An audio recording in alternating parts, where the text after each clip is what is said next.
अगर प्रधानमंत्री अमेरिका जाते हैं, जो कि कार्यक्रम अभी नहीं है, लेकिन ऐसे कयास लगाए जा रहे हैं कि वो यूएनजीए जा सकते हैं और वहां संबोधन उनका होगा और ट्रंप और प्रधानमंत्री की मुलाकात हो सकती है। अब मैं आपसे पूछ रही हूं, जो मौजूदा तस्वीर है उसमें क्या भारत के लिए यह मुलाकात इंपॉर्टेंट है, या फिर मैं कहूं ट्रंप के लिए भी यह मुलाकात उतनी इंपॉर्टेंट है?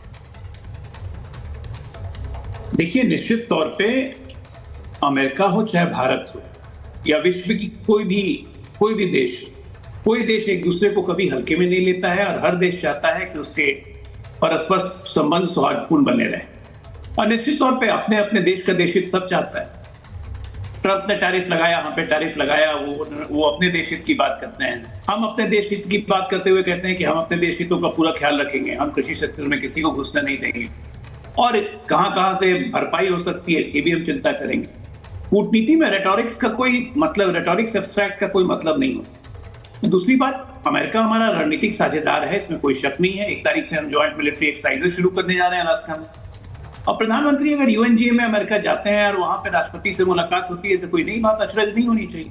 हम चीन से भी मिल रहे हैं, तो कूटनीति इसी को कहते हैं। जो चीज आप युद्ध में नहीं सुलझा सकते हैं, उसको टेबल पर बैठ के क्रॉस टॉक करके आराम से सुलझाया जा सकता है।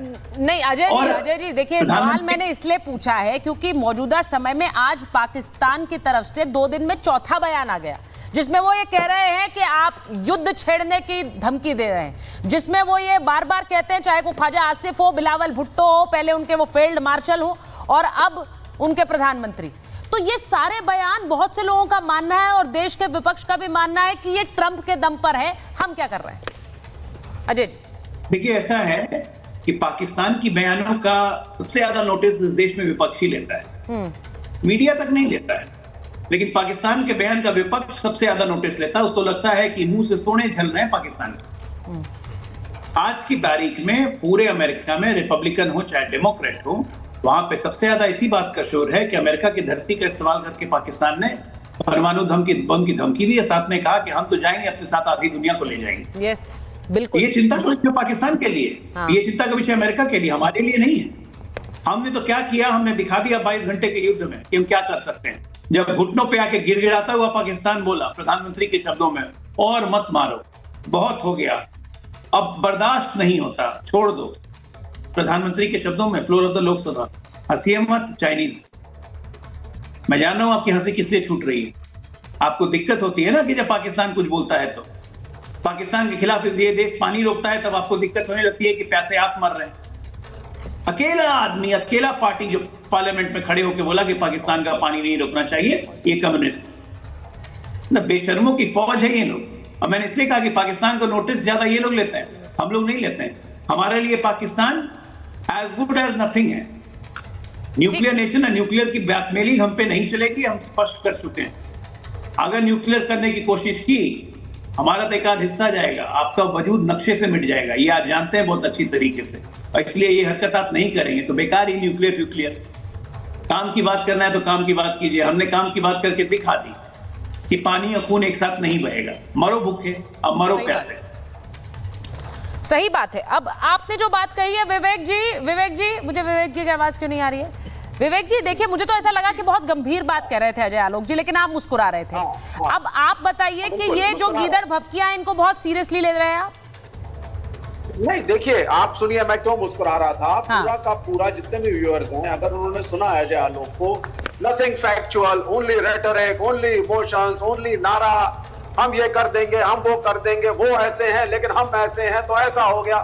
भाई, आप रूलिंग पार्टी के प्रवक्ता हैं, talks of facts and figures. आपने कूटनीति की बात करी, मैं फैक्चुअल बात करूंगा। कूटनीति नहीं है, कंफ्यूज नीति है आपकी। कोरोना काल में आपने इसी चाइना के खिलाफ ऑस्ट्रेलिया के साथ मिलकर के 120 देशों की अगुवाई करी और चिट्ठी लिखी WHO को उसके खिलाफ। आपने एक प्रो अमेरिकन नीति बनाई जो 11 साल चली। आपको लग रहा था कि जो पुरानी नीतियां जो फाउंडिंग फादर्स इस नेशन के चलाते आए, इंक्लूडिंग अटल बिहारी वाजपेयी, मैं आप ही की पार्टी के प्राइम मिनिस्टर की बात करूंगा, वो सब बेकार हैं। आपने पैलेस्टीन को साइड में रखा और अमेरिका के कहने पे इजराइल का समर्थन किया। यूनाइटेड नेशंस में आपने सीज फायर में वोटिंग तक नहीं करी, आप एब्सटेन कर गए। This is your originality. कौन सी कूटनीति? और जब मैं कहता था let's talk to China, let's talk to the opponents, किसी पड़ोसी से आपकी बनती नहीं। Sri Lanka has a communist government, Nepal doesn't talk to, Bhutan China के साथ है, और बांग्लादेश का हमें सबको हाल पता है। कौन सी कूटनीति की आप बात कर रहे हैं? इसलिए मैं मुस्कुरा रहा था। अपने फेलियर्स पे तरह ध्यान दिए। अच्छा नहीं, एक चीज विवेक जी मेरा सवाल एक सुनिए, ये हमने कब कहा कि we will not talk to China, या फिर we will not talk to, we will नहीं रूलिंग पार्टी का स्टैंड था, विवेक श्रीवास्तव यहाँ हम गलवान में लड़ रहे हैं और यहाँ पे वॉर चल रहा है, और तुम कह रहे हो कि let us talk to China. आज आप बात कर रहे हैं, आपको बात करनी पड़ेगी, और यही बात आपको सबसे करनी पड़ेगी। मुझे ऐसा देखिए ये जो मौजूदा समय है विवेक जी, पहली बात, अगर गलवान में जो कुछ हो रहा था उस समय अगर हम चाइना से प्यार मोहब्बत की बात करते तो नहीं चलेगा सर। ना तो ये देश का सेंटिमेंट है, ना ही मुझे लगा उस समय की सरकार का सेंटिमेंट था, लेकिन हमने कभी ये नहीं कहा कि we are not talking to China. मैं इसलिए पूछ रही हूं क्योंकि ऑफिशियली हमारा ये स्टैंड कभी नहीं था। ऑफिशियली क्या हमारा ये स्टैंड था? मैं और जिस तरह की आज की बदलती जियोपॉलिटिक्स है, क्या हमें पता है कि हम किस देश से बात नहीं करेंगे? हम तो, मुझे लगता है, मैं इस पर जरा मैं रोशनी डालना चाह रही हूं। एक बार एम्बेसडर वोरा को लाऊं डिबेट में, आप पहले अपना पॉइंट कंप्लीट कर लीजिए। 10 सेकंड। हाँ बोलिए। सबसे पहली चीज, जियोपॉलिटिक्स के अंदर इतना कोई फर्क नहीं आया है। स्टालिन की मदद से चाइना में रेवोल्यूशन हुआ था, माओ ने किया था, कम्युनिस्ट सरकार आई, लेकिन एक डिस्टेंस दोनों देशों के बीच में था। हम रशिया के साथ होते थे, चाइना के साथ तब ये कहते थे राजीव गांधी फाउंडेशन में पैसा दिया गया है, ये सब चाइना के एजेंट है। राहुल गांधी ने एमओयू साइन किया है, चाइना दुश्मन मुल्क है, देश टूटने जा रहा है। आज क्या कर रहे हो? क्या कर रहे हो? आज उसी चाइना के पास जा रहे हो और कह रहे हो साहब यूनाइटेड स्टेट के साथ हमारे रिलेशन अच्छे नहीं रहे, आपके साथ है हम, हमें मैत्री करनी चाहिए।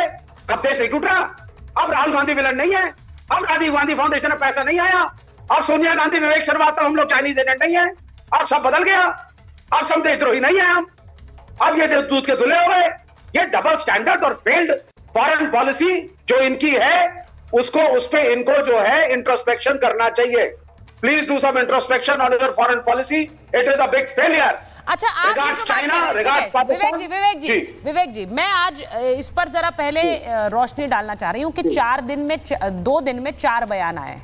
मैं इंडिया की फॉरेन पॉलिसी पे, मुझे पता है विपक्ष लगातार कह रहा है इट्स फेल्ड पॉलिसी, कोई स्टैंड नहीं है, मैं उस पर आगे बात करूंगी क्योंकि कई बार उस पर बात कर चुके हैं। लेकिन आज जो बात है, एम्बेसडर वोरा पहले आपके पास आ रही हूं, ये 2 दिन में 4 बयान आए हैं पाकिस्तान की तरफ से, जिसमें एक में धमकी देना का अंजाम भुगतना होगा, एक में कहा गया कि 10 मिसाइलें दाग देंगे, हम डूबेंगे, तुम्हें भी ले डूबेंगे, एक में कहा गया जंग हुई तो भारत जरूर हारेगा। ये बिलावल भुट्टो कह रहे हैं, मतलब इन्हें क्या पता है जंग के बारे में?